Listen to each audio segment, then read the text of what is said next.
Hi guys and welcome to another video, and before we do get into this video I'd just like to place on record my sort of appreciation and acknowledgement for the brilliant charity work that's been going on around Brighton Football Club. I mean, it's truly inspirational how they've taken on Jason Steele. I mean, come on. It's just mad. It's baffling. Really, it's absolutely baffling. It really is. I mean, it's the equivalent to me going on the X Factor, grabbing the microphone, plunging it against my arse, and just let him rip to the audience to give me a standing ovation. The judges all say yes. They go, yeah, straight to the judges' houses. In fact, no, straight to the live shows. And the reason I say that is because if last season was anything to go by, and that was Steele's audition, then what the hell did Brighton see in it? At what point did Brighton think, he'll make a good member of our squad? I don't know, guys. I really don't know. It's just baffling, like I say, confusing. Not mad, just confused. But on with the video, and a lot has happened over the last 24 hours or so with the podcast that Stewart was on the Roker Report. And obviously we made a signing as well after that, and I'll cover the signing first. I've only managed to listen to the podcast in bits and dribs and drabs because I have been at work, but I have listened to it all, but I've only listened to it once, and now I'm directly here, so I probably will miss out maybe a few points that you might think, oh, he hasn't listened to it. I have, guys, but an hour and a half podcast, it's a lot to take in, but I am going to try and just sort of focus on the transfer aspect of the section of the podcast. But first of all, we have finally made our first signing, and he goes by the name of Alim Ozturk. We've signed him on a free on a 2-year deal. He was recently released by Turkish side Boluspor. He's also had spells at Hearts. He had 3 years there. He was eventually the captain there. He's a centre-back, which I think I forgot to mention. And he looks like a bit of a beast to me. He does look like a bit of a beast. I'm not going to get too ahead of myself. And I do throw the word beast around quite a lot. But he does. And that goal, I don't know whether you guys have seen it. Obviously, every time we get linked with anyone, you YouTube them, don't you, and see how good they are. But I mean, that goal he scored against Hibs, Jesus Christ. If he gets one of them throughout his time here, I'll be happy. That's, money well spent, even though he wasn't a free. But from his interview, he has said, he likes to keep it on the floor. He likes to, he likes to play with his feet. He's not just a sort of hoof him up type player, just hoofing the ball here, there and everywhere and just long balls. But obviously if it comes to that, he said he's happy to adjust to that because it is League One. The quality isn't incredible, shall we say, but if the opportunity does arise, and we do manage to get a bit of a flow going and the team are on the same wavelength, then it'd be nice to see a nice ball playing centre back. And he's our player. I mean, Jake Clark-Salter, we were told that he's a ball playing centre back, but he ended up getting sent off half the time he was on the pitch and we didn't see him. But hopefully, I think this is a decent start. I'm not going to say it's, set the world alight. I'm not expecting huge names anyway, but I do like the look of him. I definitely like the look of him. Now, in the podcast, Stewart Donald did also say that lined up probably or hopefully before pre-season starts, we should get a goalkeeper in, a full-back, a midfielder, and 2 strikers as well. Names were thrown around during the podcast, which I don't really feel comfortable in doing right now because I have already made transfer rumour videos and stuff like that, and then I'll speak for 3-4 minutes on one player, and we don't end up buying them anyway, so it's a bit of a waste of time. But names have been thrown around the likes of Lyle Taylor and stuff like that, and so things are looking up. I mean, if we do get 5 or 6 players in before pre-season, I think that's a half-decent start, but obviously there are the cases of a lot of players do need to leave, and this is the thing that I think is confusing a lot of people, because a lot of papers are saying, Sunderland, they need to sell to buy. Stewart Donald has squashed that rumour and just said, that isn't the case. It's the wages that's kind of holding us back, because if we end up buying 15, 16, 17 players now and we don't end up getting rid of half these players that we kind of need to get rid of, then we've got too many players in the books anyway. So we can't just predict the future and just predict that all these players who do want to leave, they do actually want to leave, which has been confirmed. It doesn't mean that they're definitely going to go, because we're only going to let them go for the right price as well. Sorry, I'm stuttering like mad. I don't know why. I'm just saying blah. And on the topic of players leaving or players not necessarily wanting to stay, Stewart Donald did say that I think a couple of weeks ago or over the last few weeks, Jack Ross has attempted to get in touch with each and every player of the first team individually. He did only manage to get in touch with around 75%, but I think that's due to either the agents being on holiday or the player being on holiday. And if they're both on holiday, then you're not getting in touch with them, are you? But when Stewart Donald asked him after he had spoke to the 75%, he asked how it went. Apparently every single one of them, shown their desire to leave. They don't want to be here. And I think a lot of that is agents talking. But it's sad for some players. I mean, in particular, the likes of Honeyman, who was mentioned, he doesn't want to be here.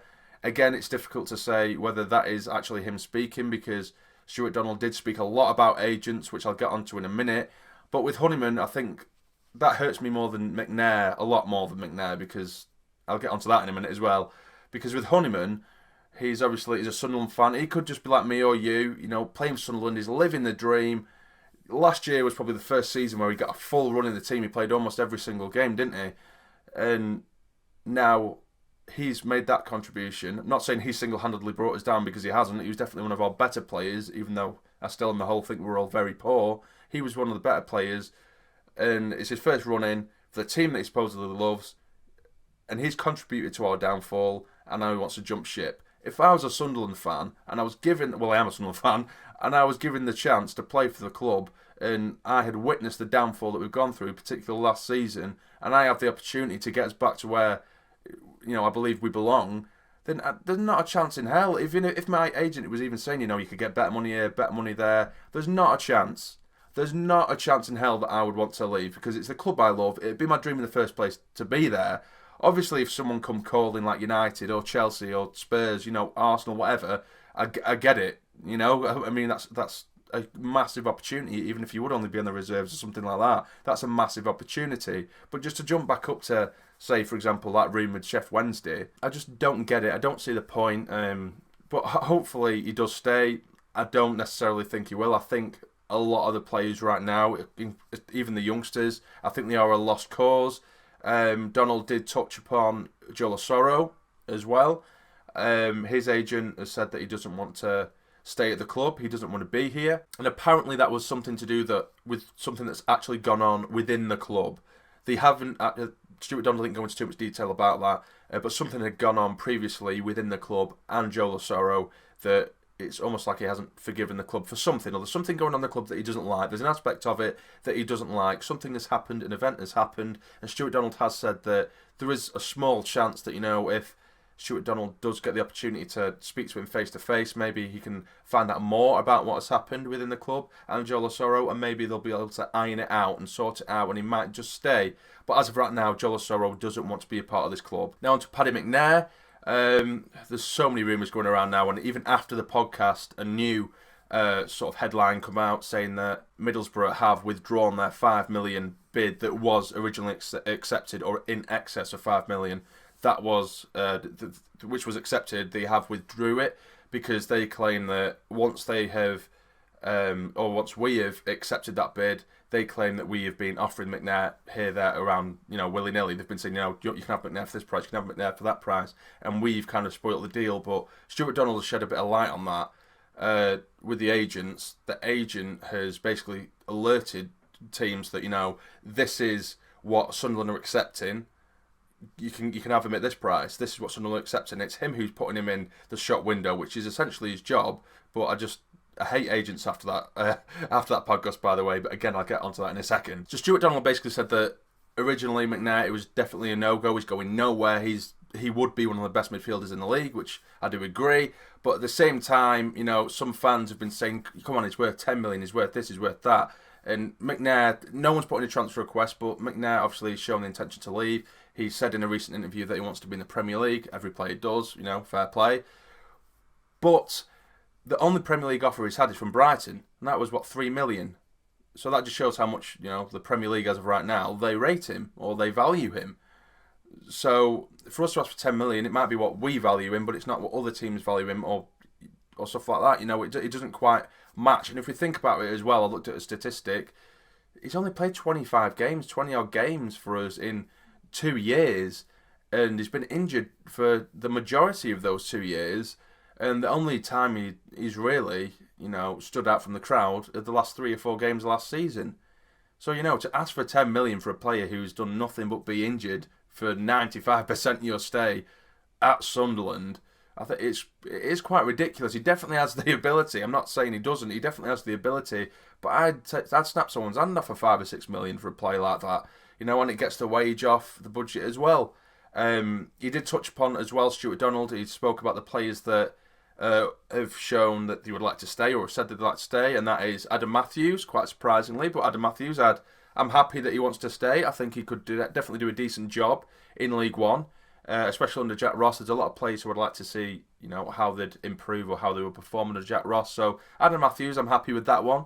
Ethan Robson, which is absolutely fantastic. I'm really, really happy he's shown, you know, a bit of commitment there, a bit of loyalty. That's absolutely fantastic. And Elliot Embleton as well, who might be, you know, trying to get himself placed in the first team. Whether he will, I don't really know next season, but I'm hoping he does get some kind of chance.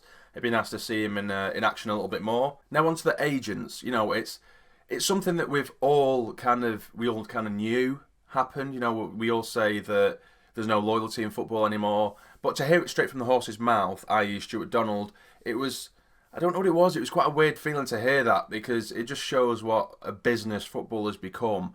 For example, he was saying, you know, there's players that, you know, they'll sign a 5-year deal somewhere, but their agent, the second they sign that 5-year deal, that agent is going to spend 5 years trying to find him a better deal elsewhere. He's immediately on the sort of wavelength as, you know, this already isn't good enough, we're going elsewhere.